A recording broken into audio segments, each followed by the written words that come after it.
Okay, so everyone's checking their brokerage apps right now, right? Waiting for interest rates to stabilize so everything can just go back to normal. Right. But here's the reality. Nobody wants to say out loud. The global system hasn't just paused. Yeah. It's collapsed. Yeah. We're in a new phase. It's a might makes right economy now.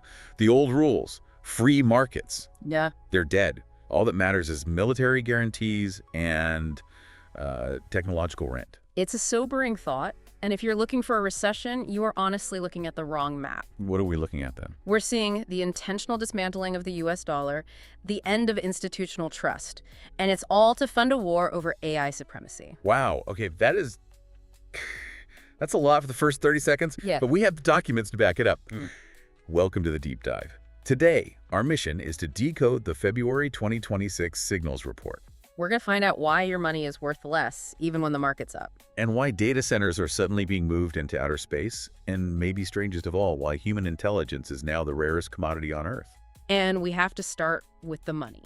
I mean, the biggest signal in this whole report is a name that just popped up in January, Kevin Warsh. Right, the nomination for Fed chair. And, for anyone who doesn't follow central banking like it's a spectator sport, let's set the stage here.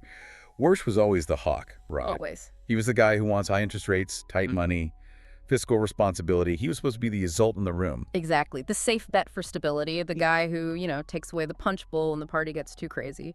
But this nomination, it's what the report calls a Damascus conversion. Meaning. The Kevin Warsh of 2026 is no longer a hawk. He has pivoted to being an aggressive rate cutter. Wait, hold on.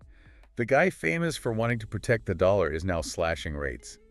That feels like a massive contradiction. Why the flip? One reason, to fund AI productivity. See, the administration, and really the pressure from the budget deficit, has effectively dismantled the independence of the Federal Reserve. So it's not about stable prices anymore. Not at all. It's about servicing the debt, and more importantly, it's about feeding the military-industrial complex, which is now entirely focused on AI. Let's unpack that because it's so counterintuitive. Usually the Fed cuts rates to stimulate the economy, when people aren't buying houses or cars. But you're saying they're cutting rates to print money for data centers. In a nutshell, yes. They are sacrificing the value of the currency to build infrastructure. It's a strategic choice. They've decided winning the AI race is worth devaluing the dollar. And the market knows it. Oh, it knows. Look at the numbers in the report. The dollar has lost 10% of its value against a basket of currencies in just 1 year. And gold hit $5,000 an ounce. That's the headline everyone sees on the news ticker.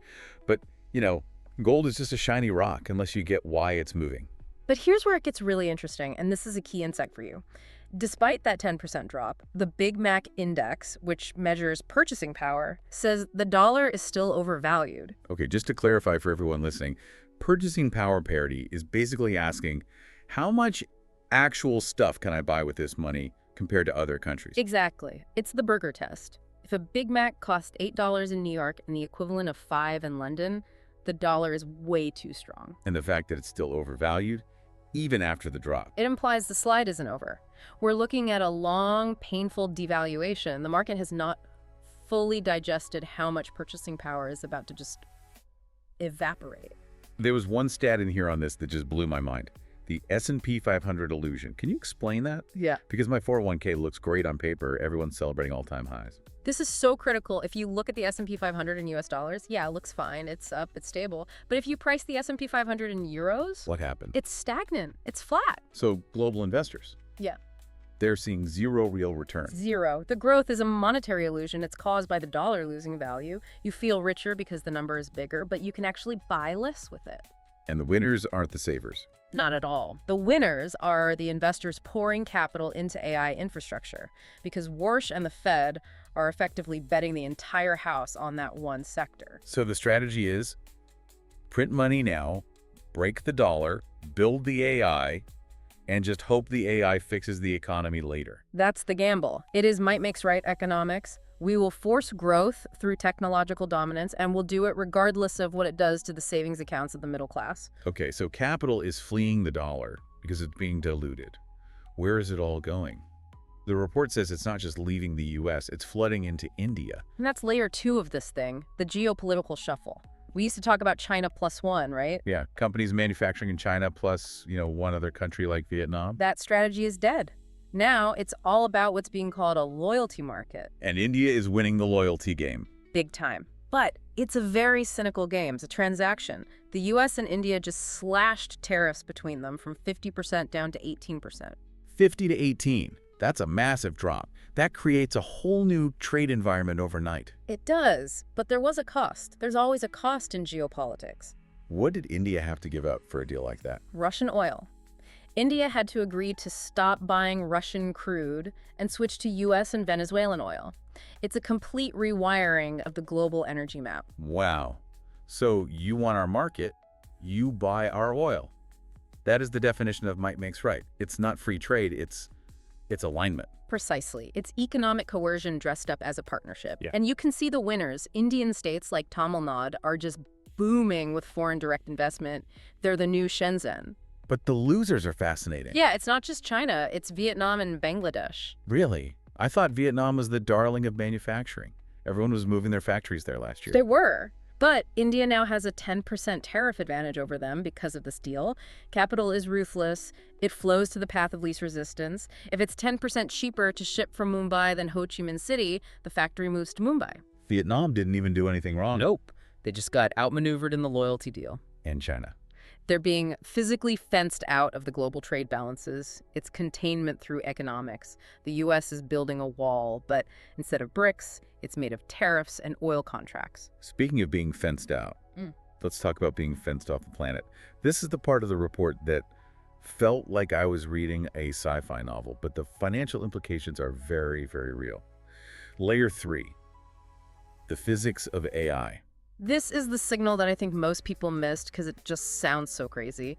The merger of SpaceX and XAI. Right. Elon Musk combining his rocket company with his AI company. I mean, on the surface, it looks like corporate shuffling, maybe a way to hide debt or something. But it's not. It's a constraint issue. Think about the sheer heat these new AI models generate. We have actually run out of power on Earth. What do you mean? The grid, the literal electrical grid, cannot handle the cooling and electricity demands of the next generation of AI. We are hitting a physics wall. So the solution is to go to space. Cosmic infrastructure, moving the data centers to orbit. I mean, think about it. In space, you have solar energy 2047, no atmosphere in the way. It's incredibly potent.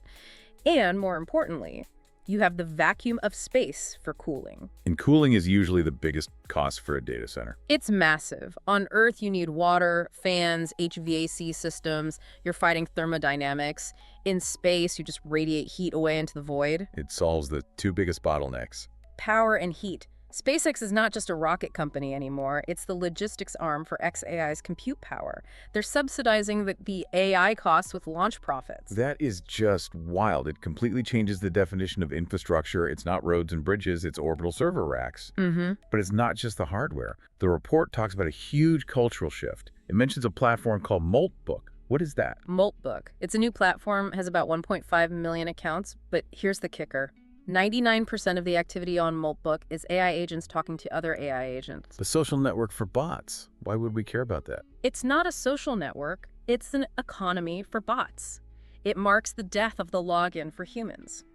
We're used to measuring success by daily active users, humans clicking things. Right. The new metric of success is something called the nightly build. The idea is you ship code, you negotiate contracts, you improve products, all while the human supervisors are asleep. That sounds great for efficiency, but terrifying for job security. Yeah. If the agents are doing the negotiating and the coding, where do people fit in? That's the uncomfortable truth. The economy is shifting from owning data to owning autonomous agents. If you're a mid-level coder or you work in outsourcing project management, your job didn't just move to India. It moved to a server rack in low Earth orbit. Exactly. The agent doesn't need to sleep, doesn't need health insurance, and it works in the vacuum of space. Which brings us to a massive problem. If the economy is run by agents, decisions are made by algorithms in space, and the money is being devalued. How do we know what's true anymore? This brings us to layer 4, the corruption lag. This is a chilling correlation from The Economist that was highlighted in the report. They found a direct, quantifiable link between press freedom and financial corruption. Okay, that makes intuitive sense. Yeah. You kill the journalists, Nobody reports the bribes. Oh. But why is this a specific signal for 2026? It's the timing. The timing matters for an investor. The data shows there's a 4-year lag. This is the crucial part. If a country drops its press freedom today, say going from Canada levels down to Indonesia levels, you don't see the spike in corruption immediately. It takes 4 years to rot. Exactly. It takes time for the institutions to decay, for the bribes to become normalized, for the watchdogs to lose their teeth. And the data shows the corruption drags the country's rating down from, say, Ireland to Latvia about 4 years later. So if I'm an investor and I see a crackdown on the press in 2022, I should be terrified of 2026. Yes. Because you're flying blind. You can't trust the sovereign data anymore.